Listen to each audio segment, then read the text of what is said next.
Setting healthy boundaries. Hello, and welcome to another episode of Hey Cousins hosted by Peaches from Peace, Love, and Light. Believe in yourself and all that you are. Know that there is something inside you that is greater than any obstacle. If you or someone you know has talked about or contemplated suicide, please call 988 and get help today. Did you know that establishing boundaries is beneficial to your physical and mental health? Signs of unhealthy boundaries include feeling guilty when you say no, isolation, accepting things when you don't want them, or doing what someone else wants even if it's against your moral compass. At times, you may even find yourself defining your own happiness by your ability to satisfy the needs of someone else. Romantic, paternal, and professional relationships all require defined boundaries and limitations. Learning how to set healthy boundaries is the key to avoiding codependency in your relationships with others. Webster's Dictionary defines codependency as a psychological condition or relationship in which a person manifesting low self esteem and a strong desire for approval has an unhealthy attachment to another, often controlling or manipulative person.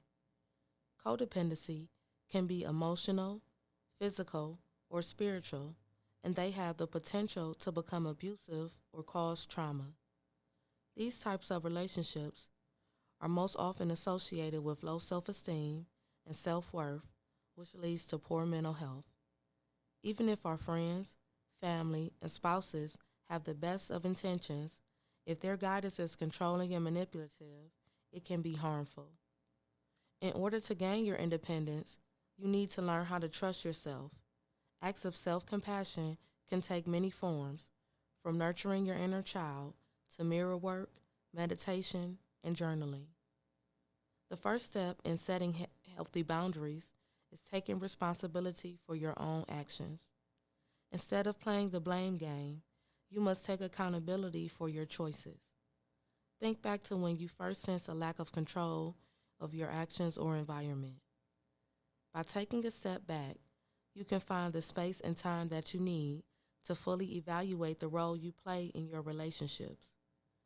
If you find that you have aligned yourself with the wrong types of people, places, and things, only you can break the cycle of self-sabotage.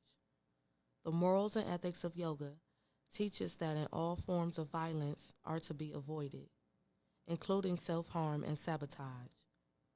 Nonviolence is the first yama, which are moral and ethical restraints that teach us how to live in harmony with ourselves and the world around us.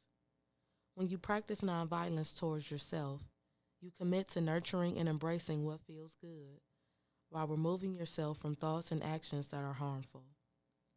Becoming more conscious about my diet helped me incorporate this restraint into my daily routine. In my early 20s, I contemplated cutting back on soda and sugary drinks. Most days, I will often drink more soda than water. Then, at the age of 24 years old, I was diagnosed with acid reflux and prescribed medication to treat and reduce my symptoms. After contemplating the side effects of taking medication for the rest of my life versus making dietary changes, it just didn't make any sense that I would take medication in order to continue to consume the foods that were causing acid reflux. Once you start making small changes and setting healthy boundaries, over time, you'll get better at showing yourself compassion. Thank you for tuning in to another episode of Hey Cousins, hosted by Peaches from Peace, Love, and Light. This show is sponsored by Sean Lee Jones and the Creative Healing Foundation. Make sure that you subscribe to this podcast to stay up to date with the latest and exclusive content. And if you would like to continue the conversation, leave your thoughts, questions, and concerns in the comment section.